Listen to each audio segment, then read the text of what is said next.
आज इस वीडियो में हम लोग बात करने वाले हैं ड्राइविंग लाइसेंस कैसे अप्लाई किया जाता है। बिना आरटीओ ऑफिस जाके एक ड्राइविंग लाइसेंस कैसे आप ले सकते हैं। तो देखो यहाँ पे एक ड्राइविंग लाइसेंस अप्लाई करने के लिए आपको किसी को पैसा देने की जरूरत नहीं है, आप खुद ही एक ड्राइविंग लाइसेंस बना पाएगा ऑनलाइन थ्रू। तो सबसे पहले एक ड्राइविंग लाइसेंस लेने के लिए आपको ऑनलाइन अप्लाई करना पड़ेगा।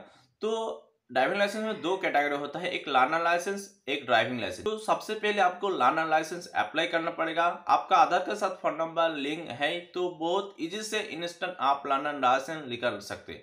ये जो लर्नर लाइसेंस आएगा ये आपका 6 महीना वैलिड रहेगा, 6 महीना इसमें काम कर सकते हैं, ठीक है।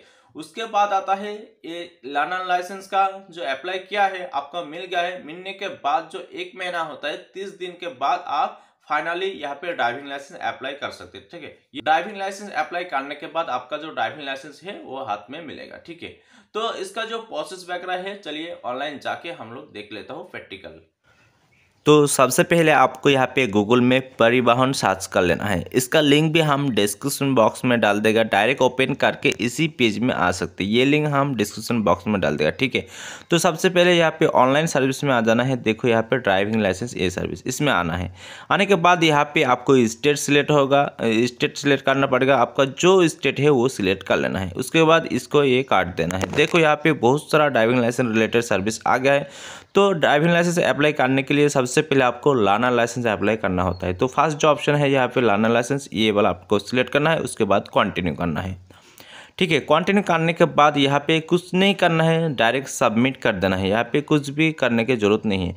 आप आधार थ्रू कर रहे हैं तो ये आधार में क्लिक करो, अदरवाइज आप विदाउट आधार OTP थ्रू कर रहे हैं तो विदाउट ये सबमिट कर रहे हैं, ठीक है। उसके बाद जो आप स्टेट सिलेक्ट किया है यहाँ पे स्टेट आपको दिखाई देगा। उसके बाद आता है यहाँ पे आधार नंबर। आपका जो आधार नंबर है यहाँ पे आप डाल दो, ठीक है। आधार नंबर डालने के बाद यहाँ पे जनरेट OTP में क्लिक करना है। तो आपका जो रजिस्टर फ़ोन नंबर है आधार में, वो फ़ोन नंबर पे एक OTP आया है, वो OTP यहाँ पे आपको डाल देना है, ठीक है।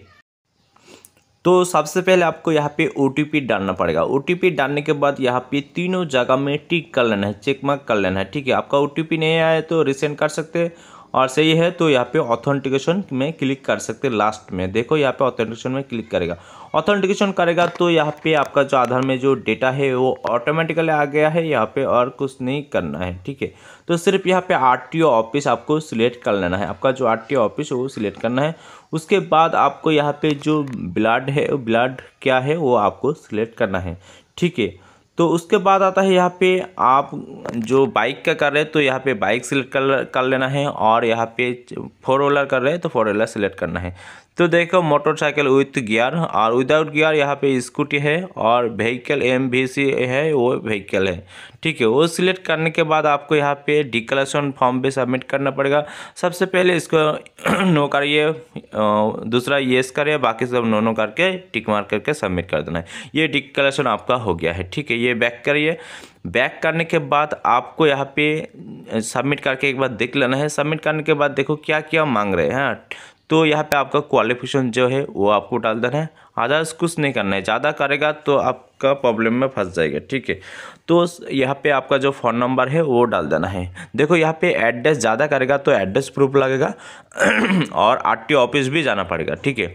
तो आपको क्या करना पड़ेगा, सिर्फ यहाँ पे सीधा नंबर देना है, और यहाँ पे जो अभी मैं सिलेक्ट किया है, ब्लड ग्रुप सिलेक्ट किया है, और क्या क्या सिलेक्ट किया है, जो यहाँ पे किया है वो सिलेक्ट कर, ज़्यादा कुछ नहीं करना है, ठीक है।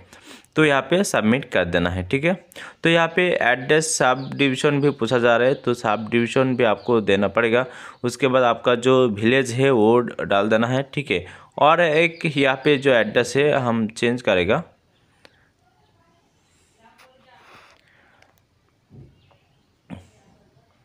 देखो यहाँ पे सबमिट पे क्लिक कर दिया है, वही जो ऑथेंटिकेशन है वो ले लिया गया है। देखो यहाँ पे एक एक्नॉलेजमेंट नंबर जनरेट हो गया है, इसके थ्रू हम लोग बाकी प्रोसेस कर सकते हैं, ठीक है। इसको पिन करके रख लेना चाहिए तो बाद में ये भी काम आएगा, ठीक है।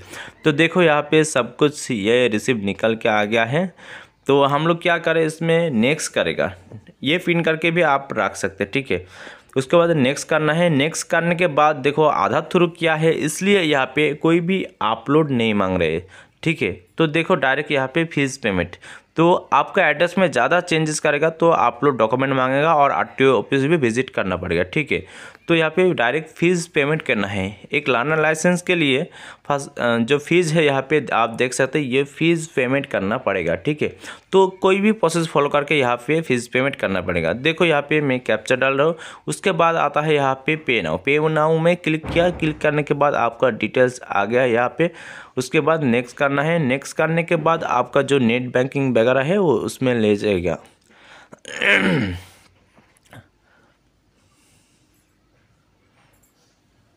चलिए यहाँ पे पेमेंट सक्सेस कर देता हूँ और यहाँ पे भी ऑनलाइन पेमेंट गेटवे सिलेक्ट कर लेता हूँ। नेक्स्ट करने के बाद आपको ओके करना है। ओके करने के बाद आपका जो नेट बैंकिंग है वो ओपन हो जाएगा। आप किस थ्रू पेमेंट करेगा, debit card, credit card, Paytm, phone पे, QR कोड, जो भी है आपके पास उसमें थ्रू आप पेमेंट कर सकते हैं। तो सबसे पहले आपको यहाँ पे नेट बैंकिंग सिलेक्ट करना है। आप नेट बैंकिंग से कर रहे हैं तो नेट बैंकिंग आपको यहाँ पे सिलेक्ट करना है।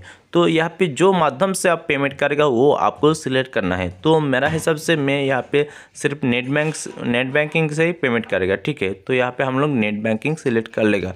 तो आपका हिसाब से आप कौन सा अच्छा होगा, आपका हिसाब से आप सिलेक्ट करो। नेट बैंकिंग सिलेक्ट करने के बाद आपको यहाँ पे जिस बैंक का नेट बैंकिंग आपके पास अवेलेबल है, जिसके थ्रू आप पेमेंट करना चाह रहे हैं, वो बैंक सिलेक्ट कर लेना है, ठीक है। सिलेक्ट करने के बाद यहाँ पे आपका यूज़र आईडी पासवर्ड मांगे जा रहे हैं, तो आपको यूज़र आईडी पासवर्ड डाल देना है। तो मेरा जो यूज़र आईडी है यहाँ पे डाल दिया। उसके बाद पासवर्ड भी हम यहाँ पे डाल दिया, ठीक है। डालने के बाद हम लोग क्या क्या कॉन्फर्म कर देना है। कॉन्फर्म करने के बाद आपका मोबाइल में एक हाई सिक्योरिटी OTP आया है, वो OTP आपको डाल देना है। तो मेरे पास अभी OTP आ गया है, मैं OTP डाल रहा हूँ। उसके बाद आपको क्या करना पड़ेगा, कॉन्फर्म में क्लिक करना है। देखो यहाँ पे जो OTP मेरे पास आया था वो डाल दिया। उसके बाद सबमिट किया। देखो ये पेमेंट जो है वो सक्सेसफुल हो जाएगा। तो कुछ सेकंड आपको वेट करना है और रीडायरेक्ट हो जाएगा जो पेमेंट वेबसाइट है उसमें, ठीक है। तो सिर्फ वेट करना है। यहाँ पे कोई भी दबाने की ज़रूरत नहीं, काटने की ज़रूरत नहीं है।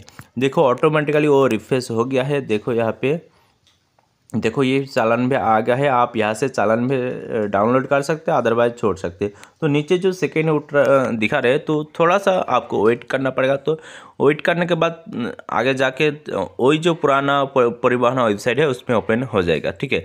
यहाँ पे कुछ नहीं करना है, सिर्फ आपको नेक्स्ट करना है। आपका जो पेमेंट है वो सक्सेस हो गया है। तो पुराना वाला जो पेज है, पेज में आ गया है। तो आपको अभी क्या करना पड़ेगा, स्लॉट बुकिंग करना पड़ेगा। तो स्लॉट बुकिंग कैसे करें, सबसे पहले आपको स्लॉट बुकिंग करने के लिए आपको यहाँ पे नेक्स्ट में क्लिक करना है, ठीक है। सो प्रोसेस में क्लिक करना है। प्रोसेस में क्लिक करने के बाद आपको और भी नीचे आना है, यहाँ पे प्रोसेस टू स्लॉट बुकिंग, इसमें आपको क्लिक करना है, ठीक है। क्लिक करने के बाद देखो यहाँ पे आप देख सकते हैं डेट अवेलेबल क्या है, यहाँ पे नहीं है, सब कुछ यहाँ पे आपको देखने को मिल जाएगा। तो जो ग्रीन है यहाँ पे आपका सीट अवेलेबल आपको दिखाई दे रहा है, तो ये आपको सिलेक्ट करना है। तो इस डेट हम लोग सिलेक्ट कर लिया। सिलेक्ट करने के बाद यहाँ पे टाइम पूछा जा रहा है, कौन सा टाइम पे आप ये बुकिंग लेगा, ठीक है। तो आप कब लेगा और कितना टाइम पे स्लॉट बुकिंग लेगा वो आपको दिखा देगा। तो सबसे पहले यहाँ पे जो भी है आप यहाँ पे सिलेक्ट कर लो। सिलेक्ट करने के बाद यहाँ पे बुक स्लॉट में क्लिक करें, ठीक है। बुक स्लॉट में क्लिक करने के बाद आपका जो रजिस्टर फ़ोन नंबर दिया था इसमें, उसी फ़ोन पे एक OTP आया है, वो OTP भी आपको यहाँ पे सबमिट करना पड़ेगा, ठीक है। तो देखो यहाँ पे मेरा जो क्लाइंट है, क्लाइंट का मोबाइल में एक OTP आया है, मैसेज आया है। उस मैसेज यहाँ पे OTP हम लोग डाल देगा। डालने के बाद यहाँ पे फाइनली यहाँ पे कॉन्फर्म टू स्लॉट बुकिंग करना पड़ेगा, ठीक है। ये स्लॉट बुकिंग कॉन्फर्म होने के बाद आप यहाँ पे ऑनलाइन एक एग्ज़ाम देना होगा, ठीक है। तो चलिए दिखा देता हूँ, यहाँ पे कॉन्फर्म हो गया है। देखो फाइनली मेरा जो स्लॉट बुकिंग है वो रेडी हो गया है। उसके बाद आपको नेक्स्ट करना है। नेक्स्ट करने के बाद आपको देखो और कुछ नहीं देखा है, यहाँ पे जो एक वीडियो दिखाई दे रहा है वो आपको वीडियो भी प्ले करना पड़ेगा, ठीक है।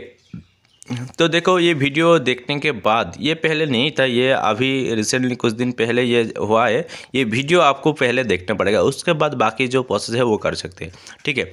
तो आपको यहाँ पे आपको हिंदी सेलेक्ट करना है और यहाँ पे OTP आया है, OTP आपको यहाँ पे डाल देना है। ठीक है, OTP डालने के बाद आपको फिर से सबमिट करना पड़ेगा। ठीक है, सबमिट करने के बाद यहाँ पे देखो एक वीडियो ओपन होकर आया है, ये वीडियो को आपको वॉच करना है। देखो यहाँ पे 7 मिनट का आसपास यहाँ पे एक वीडियो प्ले होगा, ये वीडियो पूरा आपको देखना पड़ेगा। ठीक है, अभी देखो वीडियो देखा कंप्लीट हो गया है। अभी इसको टिक मार करके यहाँ पे सबमिट करना है। सबमिट करने के बाद आपका जो वीडियो का कंप्लीट प्रोसेस है, यहाँ पे जो एप्लीकेशन प्रोसेस है हो गया है। अभी आपको एग्ज़ाम देना पड़ेगा, ऑनलाइन एग्ज़ाम। तो इसमें आपको क्लिक करना है। यहाँ से आप एग्ज़ाम दे देगा तो इंस्टेंट आपका जो लर्नर लाइसेंस है वो मिल जाएगा। उसके बाद आप यहाँ पे ड्राइविंग लाइसेंस अप्लाई कर सकते हो, वो भी नेक्स्ट वीडियो में आएगा। 3 वीडियो देखो तो कंप्लीट